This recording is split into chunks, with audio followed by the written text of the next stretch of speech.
Olá pessoal, bem-vindos aqui a mais um vídeo.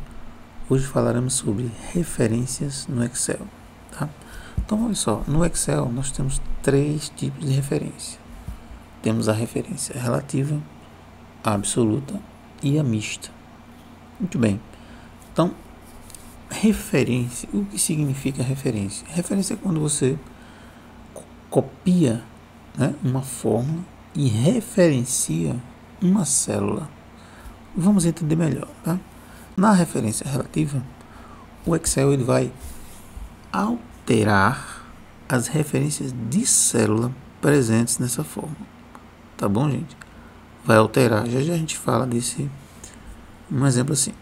Então, essa alteração vai ajustar a fórmula à nova localização na planilha. Na referência absoluta, o Excel não altera o endereço da célula, tá certo? Então, a referência absoluta, ela é caracterizada pela presença de cifrões, tá? O famoso dólar.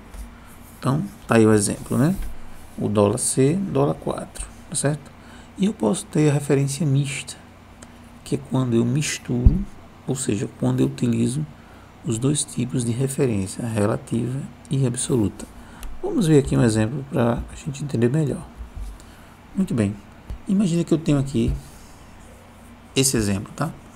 Então, quando eu quiser somar essa célula A2 mais B2, eu venho aqui e aplico a fórmula igual B2 mais A2. Digamos que eu preciso copiar essa fórmula para a coluna seguinte, a título de exemplo, tá? Então eu venho aqui, cantinho inferior direito da célula, seleciono onde está a fórmula, cantinho inferior direito, clico e arrasto para a direita. Desculpa, cliquei e arrastei. Veja que antes eu estava somando A2 mais B2.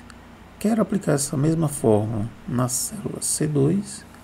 Quando eu arrastei, veja que ele atualizou a fórmula de A2 mais B2 para quê? C2 mais B2. Tá ok? Entendido? Essa é a referência relativa. Perfeito. Então eu tenho aqui agora a referência absoluta. Veja que, como a gente falou, eles caracterizam pela presença de cifrões, tá? Então veja, a fórmula é B5, que eu estou na linha 5 agora, mais A5, tá? Então veja que eu coloquei cifrões na coluna, certo? Que é representado pelas letras, e coloquei cifrões na linha, que é representado pelos números, nas duas referências, nas duas, né, células, na célula B5 e A5. O que acontece? Esse valor aqui, 4 mais 5 dá 9. Só que se eu copiar ou mover a célula, veja o que acontece, continua o mesmo 9. Por quê? Você prende, ou seja, você fixa a referência, ou seja, eu copiei a fórmula da célula C2, agora eu estou, C5, perdão, agora eu estou na célula D5, tá? D5, porém, a fórmula cifrão B, cifrão 5, mais cifrão A, mais cifrão 5, continua a mesma fórmula. Por quê, gente? Porque é a referência absoluta, tá bom? Então, pessoal, espero que tenham gostado do vídeo, né? Esse foi um exemplo das referências no Excel, tá bom?